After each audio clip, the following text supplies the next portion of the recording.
Are we streaming? I don't know. Okay, it says we're starting. So, what always happens with these streams? First, what is up, Copy Squad? When I try to stream on YouTube, it waits like 20 minutes before it tells me that we're live. And I kind of just end up doing this thing where I dash back and forth, like, are we live? So, anyway, I'm assuming we're live now. Anyway, what is up, Copy Squad? Today I want to talk about how to make more money by doing less stuff. And I'm seeing this become more and more apparent in my personal life. I'm seeing it being said now that, like when you buy a red car, you start to see more red cars. When I thought I had this epiphany, I realized that everyone's been saying it all along, and I've said it before in other avenues of my life, and it just rings true across the board, like unequivocally across the board. And the less stuff I do, the more money I tend to make. So what do I mean by that? Well, I've got a couple stories. I've got sources for this so that I'm not the only guy saying this. And let's just jump into it. So, how to make more money by doing less stuff. So let's start with deep work. All right, I badger you guys about deep work. If you haven't bought Deep Work by Cal Newport, Jesus, just go buy it already. But yesterday, I'll say for the past I'd say 2 weeks. For the last 2 weeks, I've been trying to kind of expand my online business. My lives have dropped significantly, and it's because I'm like, okay, well, how do I treat this like a business? How do I create systems and processes where I don't have to sit here and do everything myself? And I tried to hire some help for someone help me edit videos and post them and stuff like that. And something crazy started to happen is I started to get a lot of panic. I started to get a lot of anxiety and fear. I actually hired this guy as kind of like a part-time helper, and I woke up the next day scared to death. And it was I don't really owe this guy anything. It's I'm paying benefits and stuff like that. I just said, hey, I'll pay you if you help me out. And the next day I woke up and I was terrified. What if I don't have enough work for this guy? Or what if I can't come up with new videos, or what if this doesn't work, or just weird stuff for a very insignificant amount of money. And it was one of those things I've heard it before, but until I'm on the other side of the coin actually experiencing it, I don't even notice this stuff. So the point was, I've been in a weird rut recently where I'm oh my God, what am I doing? What do I do? This is uncharted territory for me. Usually I just go write the copy and I make the money. So now I'm doing all this other stuff and things are getting crazy. So I'm sitting around and I had to try to simplify and come back to okay, I don't know what to do. My to-do list seems to be stacking up to weird numbers of things, and I seriously am kind of analysis paralysis. And I remembered this feeling, the tightness in the throat and the chest feeling, really like I'm breathing ice kind of feeling. I remember this back when I was homeless, trying to do SEO, trying to do affiliate websites, and trying to learn copy. I was reading the books at that time. I wasn't even working. And the problem is I was spread too thin then. And the problem is recently that I was spread too thin once again. And there has been one book that has always brought me back to center and helped me understand what's really important. And that book is Deep Work. And I think the principles inside really push me to understand what's important in moving forward. And it's not until you're able to label these things, right? In one of my first sales letter breakdowns for the Copy Squad, which is my inner circle thing that I just did. If you're interested in mentorship and one-on-one group coaching and looking over copy and stuff, check out kylewriter.com/squad. But in the video I just did about I done lost my own track of thought. I hate when I do that. Well, I did it. It's over. So anyway, when the camera comes on, I lose all my track of thought. So anyway, deep work. Inside of deep work, what they teach you is the difference between shallow work and what is known as deep work.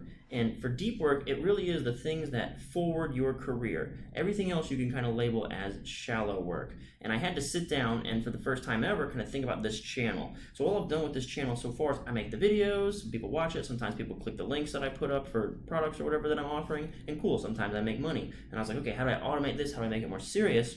And so I tried to do other things and the money kind of stopped. So while I was spread too thin and trying to do all these different things, I realized that I lost bearing on what deep work was. What is my deep work? For writing copy, it's always been very clear and obvious and easy for me. It's either doing research for a sales letter or promo, or writing that sales letter or promo. If it is outside of those boundaries, it is not deep work. It's shallow work. It's just work, administrative tasks, things that don't require my specialties, my specializations, or my experience. I don't reserve time for those things. They just happen when they happen. For deep work things, I try to get 2 hours a day, right? 2 hours, 2 isolated, completely dedicated hours where I'm just doing the research for a promo or writing a promo. Today, for my 2 hours of deep work, which I've already knocked out for my job at Agora Financial, where I had to write space ads and lifts and secondary lifetime upsell, quarterly upsell, and all this other secondary copy for a promo that I have coming out next week. So it's very easy and clear to know exactly what that is and stay focused. So it's really, that's why people have seen me before. Like I like to play video games in the evening, and I'm going to get to that in just a second too, because once my deep work is knocked out, I know I'm making steady progress towards my goals, so I can rest easy. However, if you can't isolate your deep work, if you don't know what your focus or drivers are, your KPIs, if you want to call it that, then it becomes much more difficult. Then you can get very scatterbrained, and that's where I slipped into this sort of like anxiety, panic area, because I was like, okay, what is this channel? Like, what is this business? Am I selling books? Am I selling like a membership? I don't even know what I'm doing, right? And that's something that you kind of like, I want to encourage people, like, it's okay to feel like that. Like, I think that's actually good. Like, get comfortable being uncomfortable, like pushing your boundaries and stuff like that. I highly encourage that. But, that's kind of where I was in that trap, and it caused me to become paralyzed. So I had to sit down and take stock of like all the activities in my business. And I had to come up, that's what it was, patterns and labels. That's what I was talking about when I lost train of thought. In that video, I had identified patterns and labels as a huge copy tool. So anyway, I came up with like, I had to label the activities in my business that are important. Because when you're running the business, all of a sudden you're doing everything. Like if you're just a copywriter, you research and you write. That's how you make money. Sometimes, if you're a freelancer, you prospect. Like these are the things that move the needle in your business. But for me, as like a weird, like sort of YouTube direct marketer kind of guy, like there aren't even many guys like me who use direct response via video on YouTube, because basically, I come on here, I give you like some sort of teaser content, I say buy my offer, like you pay attention to how I'm doing this, it's working, and it's kind of a weird sort of area where other direct response marketers who send emails and track click-through rates and track this and track that kind of look at what I'm doing and they say, you're wasting time, and I'm like, but I'm making money, so I'm not wasting time. So anyway, when you're running a business or something like that, and I know a lot of people on the YouTube are, right? You're either your own like affiliate marketer, or you are trying to get started in freelance copywriting. It becomes a lot blurrier to decide what that deep work stuff is.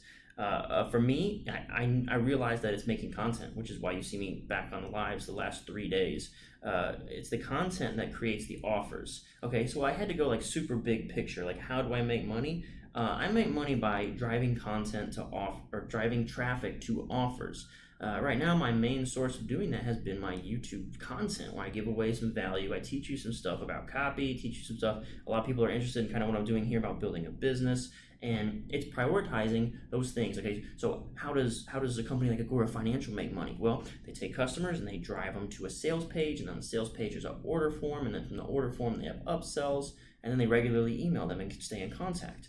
And I was like, okay, that's what I need to do, right? I don't need to be worrying about my ClickFunnels not clicking right now, and like that's the ClickFunnels talk. I could talk about that for minutes. It's weirdly difficult for a setup that should take 10 minutes. But I think I came to a couple important things, is basically isolating that every day I need to be working on content. Like I need to separate my deep work activities for this side hustle now. All right, it's become something a little more serious, where I need to take it more serious, and that has actually put me at an area of peace.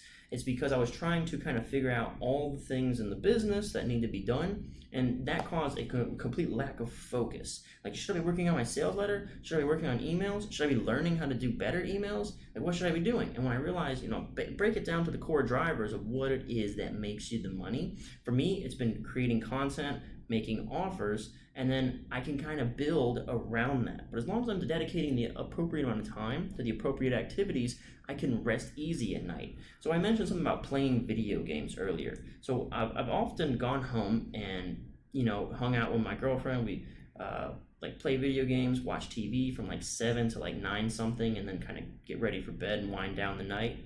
And I haven't been doing that since I decided to take my business more seriously. I've been out till like 10:30, just trying to work on this stuff. And I saw a post today by my new BFF, Alex Becker, the drop shipping guru on YouTube. He shouted out my book on his Facebook page and credited it to a pretty awesome sales day for him, which was huge for me. That was incredible. But he said the book helped him get a lot more sales than his goal was. So I was like really, really happy with that. So now I'm checking out his Facebook page, and he posted something about like the top businesses, the top 1% focusers, make the vast majority of the wealth. And it started to really relate to what I've been going through like this last week, where he talks about you're better served to play video games in your spare time than start a second business. And he said the reason for that is your second business can be a drain on your first business. Like if you're not focused, if you're not having a focused effort, then each of those things will suffer. It's the thing that you focus on, that you really specialize in, that you niche down on, that will make you exceptional. And I think that's really important. I've said it before in a couple different ways on this channel. One, I've said niching. Like I'd say go super niche, because not only does it build credibility, it helps in all these avenues too.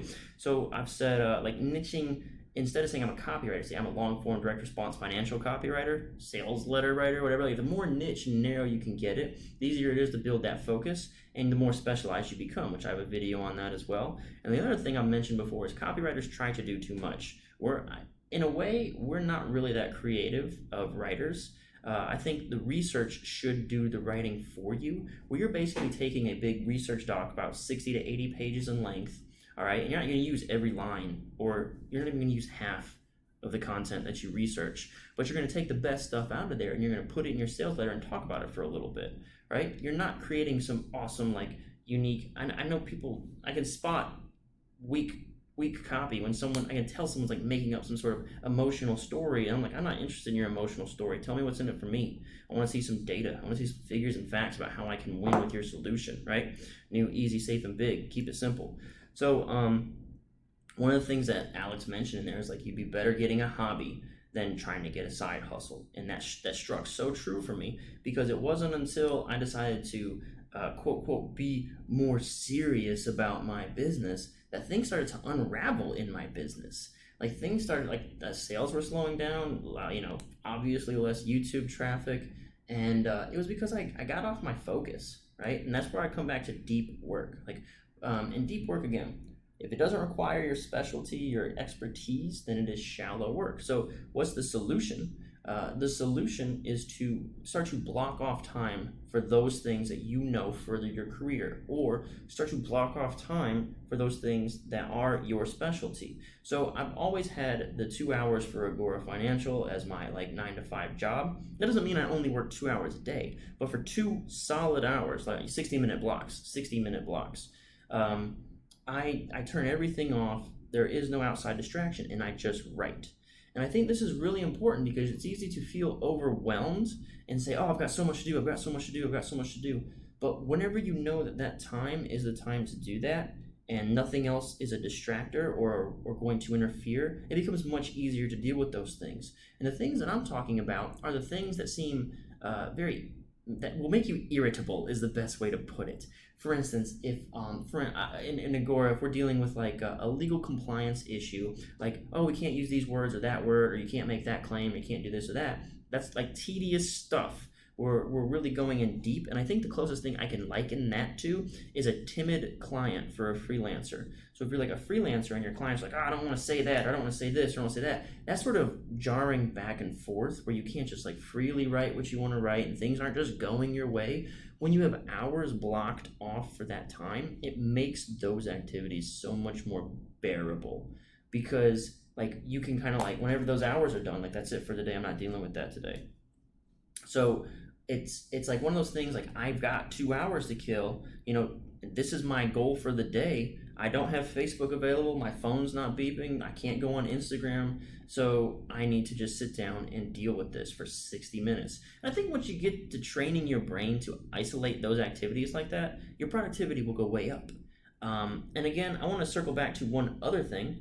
I saw a cool quote today while I was reading Millionaire Success Habits by Dean Graziosi. This book is more of a mentality book, I think, than anything. I don't think it's going to I think that's a good way to put it. It's like a classic self-help book. But I'm enjoying it so far. But one of the quotes I got out of it was, scared money makes no money. So I think that applies to not just scared. What he was talking about was not having any money saved up. So you don't take risks. You don't try new things. You don't test. So it is that classic feeling of if everything's if this one thing has to work, then it probably won't work. We've all been there before, right? I think it comes back to that same thing stressed money makes no money.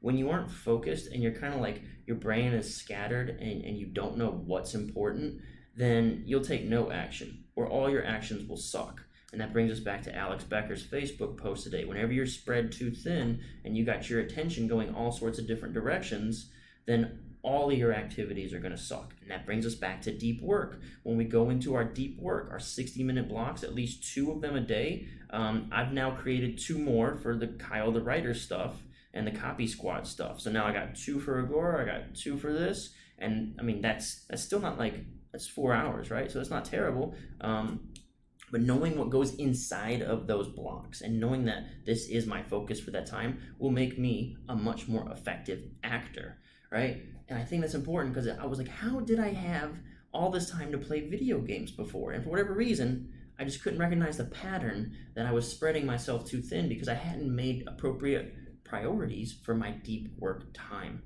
And that is how I was able to play video games before, and I was making more money because I knew once the deep work was completed for the day, I was good. I could wash my hands of it. I could rest easy. I could relax. Even my girlfriend said to me, she said, I can tell when you're getting into scramble mode is what she called it. Scramble, where it's oh, what do I work on today? Do I work on my sales funnel or do I work on this or do I work on that? And again, it comes back to understanding what it is that drives your business forward. And again, for copywriters, it's super easy, especially if you're in-house like me, where it's just I'm either researching or writing for those 2 hours a day in complete and total isolation. And then once I do that, anything else I do is bonus. And oftentimes I do take advantage of some bonus time and work more than just 2 hours. But having that sort of minimum goal to hit every day just makes things a lot more streamlined, a lot easier to deal with. So the moral of this story is I do believe that by focusing, right? And focus in every aspect. This could be your niche. This could be just focusing on one business. And I have friends who try to do everything and they do nothing, right? That's another bag of burritos. We're not going to jump into that. But it's basically, if you can focus on one core skill set, your core competency, your specialization, right? Don't try to, if you get bored, find a hobby. Don't try to start 15 different businesses because you've got some free time, because all those businesses will suffer if you can't really give each and every one of them as much focus and attention as they deserve. All right, so that's all I've got for today. Hamza says, hey Kyle, love the beard, smiley face. Thanks, I appreciate that. Thanks for tuning in. Any other questions? I should have invited questions earlier. I'm happy to take them. Otherwise, stay focused. Remember deep work. Oh, if you're interested in some sort of copy, the closest thing I got to copy mentorship right now is the Copy Squad Inner Circle, KyleTheWriter.com/squad. Our next group copy review will be on Tuesday at 6:30 p.m. Eastern Standard Time, I believe. So every other Tuesday we'll get together and talk copy, right? And I'll also offer sales letter breakdowns every other Tuesday and expert trainings. My latest one was email marketing with John Rhodes. Thanks so much for tuning in. Check it out, KyleTheWriter.com/squad. Peace out. Copy Squad.